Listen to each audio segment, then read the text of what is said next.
We know this is a Chicago Bulls show, but after the Minnesota Timberwolves sent home the Denver Nuggets and Matt Lloyd, GM of the Minnesota Timberwolves, being a candidate for the Chicago Bulls, we got to ask the question: should Chicago Bulls fans be more intrigued now by the possibility of having Matt Lloyd run the show?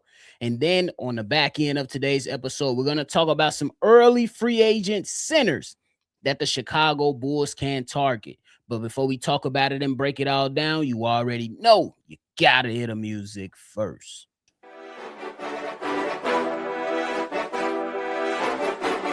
Cognac, gang.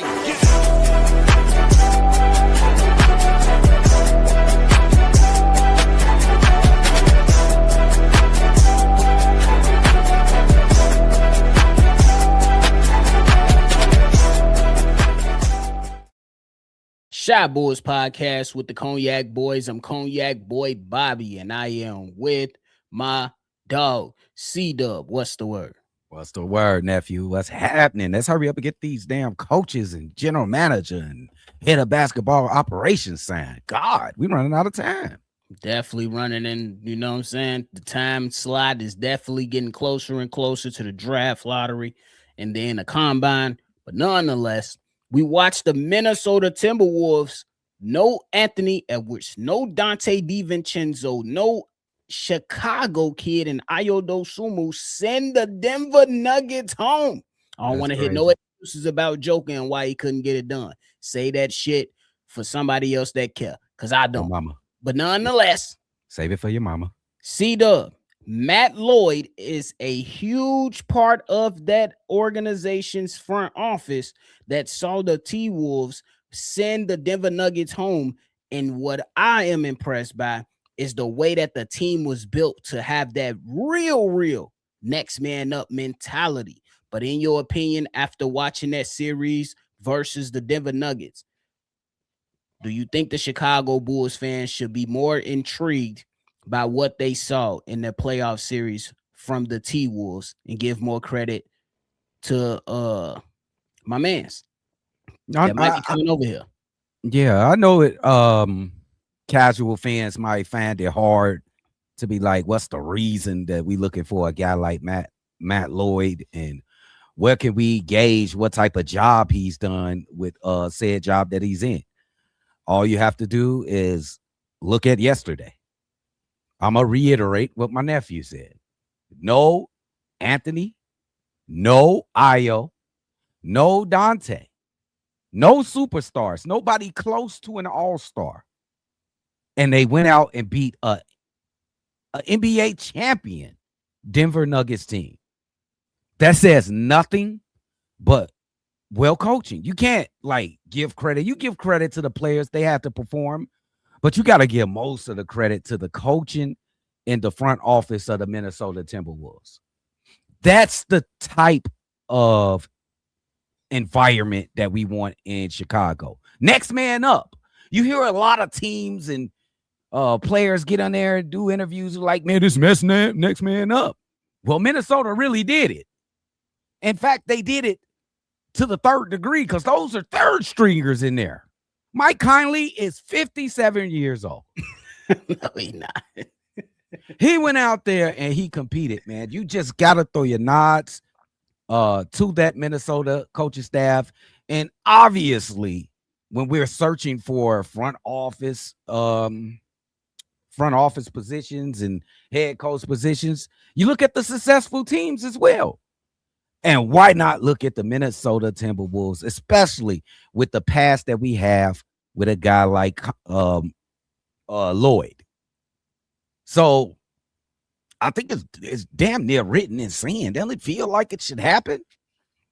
I absolutely feel like it should happen. And I know there's going to be some people that come out and mention the head of basketball operations and Tim Connolly. Yeah, he deserves some credit, but he has a exceptional staff as well. And that includes Matt Lloyd.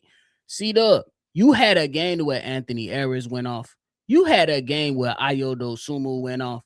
You had a game where Terrence Shannon Jr. went off. And you had a game to where the man that was talking the most shit showed that he had gumption. We Yep. talked about that yesterday. I said Gumption.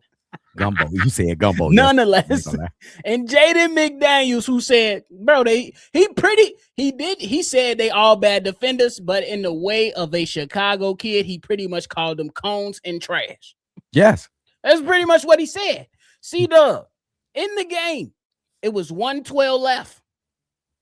Guess who made that bucket over Jamal Murray to go ahead and put the team over them a little bit further and get some cushion and force the Nuggets to call a timeout? Jaden McDaniels. And another reason, look, I'm not saying that Matt Lloyd can come in and make this a tough team, but I'm saying that these guys scouted so well. They got Jaden McDaniels. They got Julius Randle. They went out there, and honestly, I was against the trade for Rudy Gobert. But damn, did Rudy shut people up and got them apology. Yeah. Even me. Not even going to lie to you. Even me. Then you got Terrence Shannon Jr., who we believe should have been included in the Ayo Dosunmu trade. And now you look back on the trade and say, Chicago, we fuck with Leonard Miller. We me and you personally like Rob Dillingham more than others. But dang, there's a reason why Ayo Dosunmu got shipped over there and TSJ was not included. And I think that Bulls fans should be very well intrigued by the possibilities. He still has to go out there and do the job. But by the possibilities of being surrounded by this team and the toughness that they bring, man, it's very, very intriguing. It's just plain and simple, just like you just said. It's one of the top 3 well-constructed teams in the NBA. When you think about the Thunder, then you think about the Spurs, then you got to probably put the Minnesota Timberwolves in there. You see a lot of fallacies with a lot of these playoff teams right now. But when you look at Minnesota and just think if they didn't have their whole squad and they just wasn't having this injury bug or this bad luck that's happened to come upon them. So obviously Matt Lloyd, shout out to Tim Connolly. You know what I'm saying? We were never going to get Tim Connolly. Why would he change positions to go get the same job? Yeah, you know what I'm saying? It's Chicago. I mean, it is Chicago. That's the one thing you can say, but why the hell would he do that? So obviously we're gonna poach on Minnesota Timberwolves. Those guys want to go up in this damn league too. And I feel that Matt Lloyd, it's his time. It's his time. His resume is filled. The evidence is right there in your face. If you're watching the Minnesota Timberwolves play basketball every other night in these playoffs, it's time. Plus, you can add in that he's been here before. He's friends with John Paxson. It's meant to be. It could possibly be meant to be, and I think that is one of those things to where I look at it and I just say, hey, man, what more do you want? Yeah. What more do you want in a candidate? Yeah, you look at the other candidates that's on the list, you know what I'm saying? But I think that what's very impressive is the way that these Timberwolves has came out. And not only did they talk that talk, they walk that walk right along with it. Obviously, we gotta have the coach to match that energy. But I still think that is very, very intriguing on how the Minnesota Timberwolves built out this team well enough to where even if your superstar player is out, you can go out there and win a game. Yeah. Versus a formidable opponent. C-Dub, I hate to bring it up. But when Derrick Rose tore that ACL versus the Sixers, we knew it was over. Yeah. We knew. Yeah. We knew it was over. Mm-hmm. These T-Wolves, Anthony Edwards out. They said, you know what? Anthony Edwards out, go get healthy. Ayo Dosunmu, you dealing with a nagging injury, go sit out. We finna go take care of business. And that's one of the most important things that I like about how they built out their roster, man. I'm hoping that's something that can come over to Chicago, bro. And I think that all points to toughness. And that's something that Chicago, to be honest, needs a lot of. So why don't we get an architect that values that type of gene in the players that he select to play for your team? Get a guy that values toughness. I don't know if AK values toughness. He don't seem the type of guy that'll value a guy like Jayden McDaniels and his attitude that he brings to the basketball court. So I'm welcome to that. I think we need an attitude adjustment with the Chicago Bulls. And I think Matt Lloyd, looking at the Minnesota Timberwolves, that's the type of mind frame I want our players to be in the future. For real, man, because ain't none of that soft shit that's gonna get you through a series like that. Because just for reference, from the games we watched yesterday, where was the toughness of the Atlanta Hawks? Ain't none. Ain't none. At one point, C-Dub, it was 100-40. You lying, Is we bro. watching an AAU game? You lying. In a playoff game, nephew? Was we watching an AAU game to where a new team joined the tournaments and they ain't know what to expect and they got dog walk? Bro, about a Knicks, bro. Walk. Bro, what? About a Knicks. Come on, no bro. toughness whatsoever. C-Dub, catch this. Zachary Richardshire wasn't even getting minutes. That's crazy work. That's crazy. He been That's not your getting top pick. I know that he been ago. falling. He falling out of favor though, nephew. He ain't been playing for the last like month or something though. It's been up and down with his minutes for the last Yeah. But that's crazy, bro. That's crazy. But I hope we could get some toughness in Chicago like that, because that team resembles a lot of toughness, and that goes to a lot of credit to the front office and the coaching staff, manned by Chris Finch and the other guys. Hey, Nori, Micah Nori, if you own the docket, we need you to bring some of that toughness to Chicago if you're on the docket. We'll see what happens. Ain't nobody been signed yet. We'll see what happens. Absolutely. If you can't get up for a playoff game, bro, if you down 60 points in a playoff game, bro, I think you, just like soccer, when you don't perform well, you get relegated. Mm-hmm. And that means you get demoted to a lower league. The Atlanta Hawks need to be regulated, bro.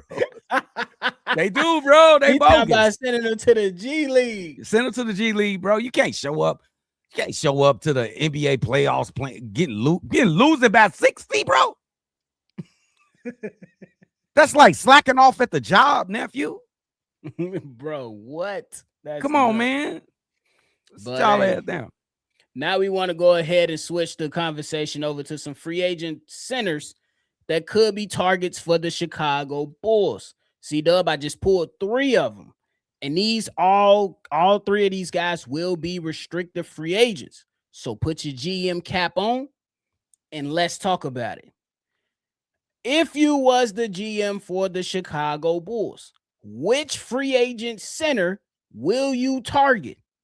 Jalen Duren of Detroit, Walker Kessler of the Utah Jazz, or Mark Williams? What's your take? All right. This is a great question, nephew. First of all, I'm making an offer for Jalen Duren. I'm not expecting him to come sign with Chicago. I'm just being cheeky with the Detroit Pistons. I'm going to make them spend their money because this is all about competition. Make them spend their money, make them get rid of assets that they didn't count on that they were going to get rid of. Say they expecting 25, offer the man something, 26, 27, and make Detroit spend some money. Now let's go to the other guys. I don't even think we got a chance to get Jalen Duren. When you look at Mark Williams, I really like his game. He's a defensive player. He can finish around the basket. Good lob threat for Josh Giddey and the rest of the guards or the perimeter players to finish around the basket, block shots. Just night and day from a guy like Nick Vooch. And see what's happening to him. You see what's happening to him, bro. I ain't got to keep, bro. Come on now. I don't think Mark Williams is going to be that expensive compared to a guy like Jalen Duren, that is. Facts. Maybe you can get him like $15 through $18 million for a year. You have the money for it. Maybe you can get him between $15 and $18 million per year. Now, Walker Kessler, coming off that injury, I think he will be the clearance rack. And I like Walker Kessler's game. We always talked about him getting 10 blocks. What he get? How many blocks he It get a was game? some crazy ass stat in Yeah. college where I think he had like damn near 20 blocks or something. Yeah. It was almost 20 It was a blocks. lot of them. Let's just say that since we don't have the right numbers right in front of us. It was double digit blocks. We'll say No, that. bro. And he a lob threat. He's very talented. He can pass the ball really good. He got to work on a 3-point shot. He's just a good big for this time in age for the NBA. He exactly what you want. As he just got to work on that 3-point shot. He's still a young player. I think we can get him for cheap. You look at the Utah Jazz roster, they got a lot of big guys over there, bro. They got a lot of big guys over there that can play the game of basketball. Maybe they can't keep all of them.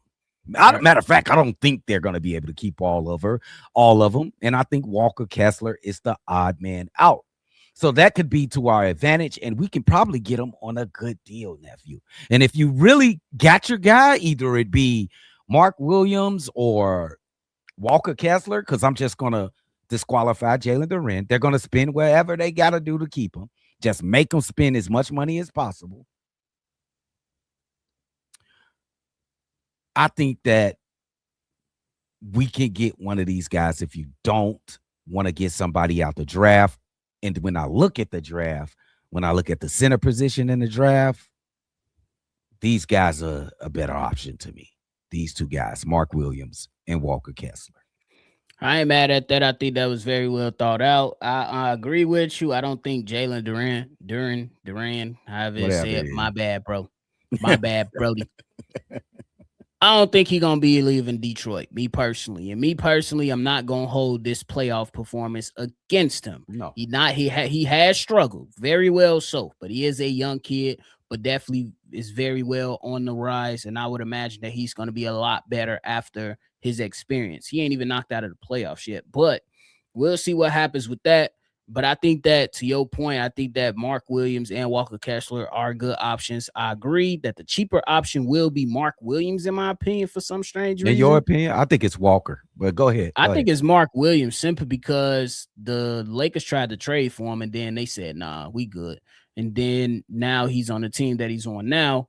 And you looking at that situation, yeah, he probably finished the season off a little bit more better than Walker Kessler because Walker Kessler was injured. So I think that you can either go either way with that discussion. But the guy that I would absolutely target is Walker Kessler, simply because I think that the shot blocking ability is there, the lob threat is there, the defensive game is there. I think that the Chicago Bulls definitely needs an anchor on the defensive side of the ball.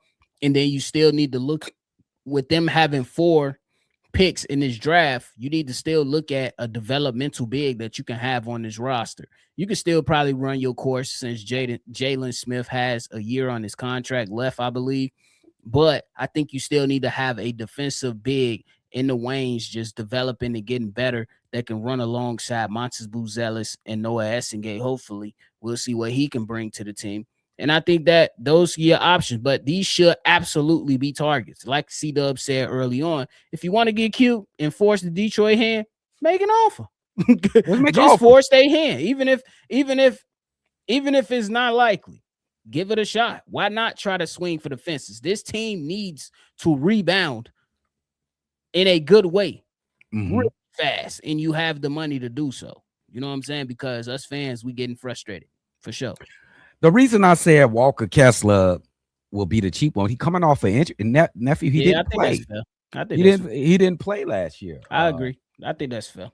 So that's why I say he'd probably be the cheap, really cheap, maybe 10, 12 million dollars if that can work. But the NBA just be throwing money away. So you don't know, that might not even be the case. I think both of these guys got a chance to be your starting center for the next 5 years.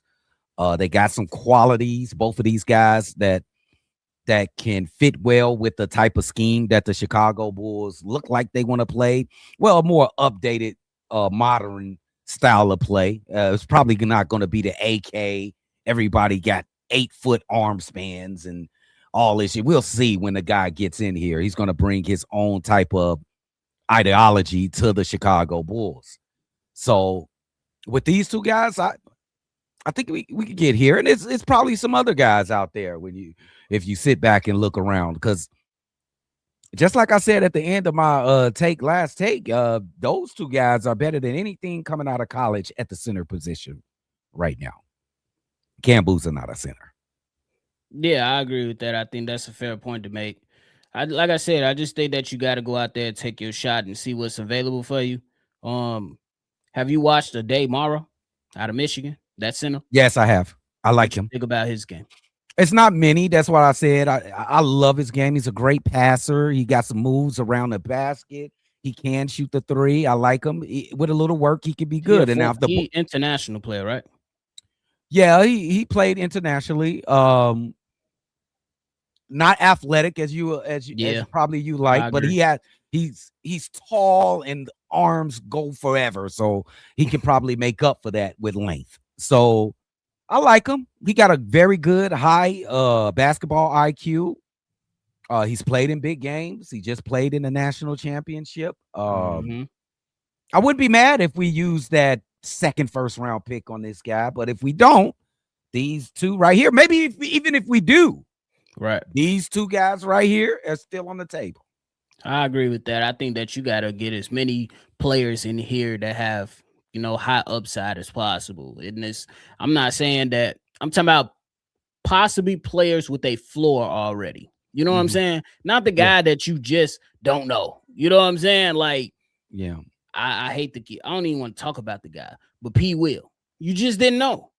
Yeah, you went off the attributes, but there was no floor that was set. Last year, Derek Queen, the floor was set. Maybe not a crazy high ceiling, but the floor was set. Noah Essengay, we just didn't know. So I think that it'd be good for the sake of the Chicago Bulls to get some guys with an established floor. You know what I'm saying? Some guys that. Hey, at the very least, this is what he's bringing to the table. And I think that's how the Bulls should operate, because those guys can typically, in my opinion, develop. You know what I'm saying? Maybe not so have a higher ceiling, but those guys can develop at a faster rate. And you let me know how you feel about that. I think they can develop at a faster rate, maybe not reach all-star level, but you at least know what you're going to get out of them versus a guy that's a complete project and may take 2, 3, 4 years down the road before they finally blossom. Yeah. And the objective in this NBA is to win games. And guys like that, nephew, give you the best chance to win games if their ceiling's already set. You want guys that can participate in winning. Some rookies you have to develop and sharpen their skills to help you grab winning or get wins on the docket. But sometimes you get guys like James Harden, high ceiling. He was already ready to get your wins. Who else is like that? You got Harper from the San Antonio Spurs. These guys with the high floor, they're ready to help you win right away. So we'll see. We'll see what whoever GM and basketball operations come in here and what they coveted. Now, if it was AK, he probably been coveted somebody named Igor Sadaratsky from Russia. That's what he had covered. Oh, the real. But hey, man, good conversation. You got anything left? We're waiting, Chicago boys. Y'all waiting till the lottery day to announce that guy? We got like a couple of weeks, bro. Let's get this done. Stop sitting on y'all ass. We got 9 days to the NBA draft, bro. Come on, bro. Hopefully we strike the lottery. Yeah. Draft lottery. 9 days to the NBA draft lottery. We're going to see what's to it, man. Y'all make sure y'all tune in, hit that like button and subscribe. And man, enjoy some good playoff basketball later today. We appreciate y'all. Make sure you always see red, because that is it from us. Hit that like button and subscribe, man. And y'all already know we're going to catch y'all on the next one for sure. Peace. Cognac. Gang.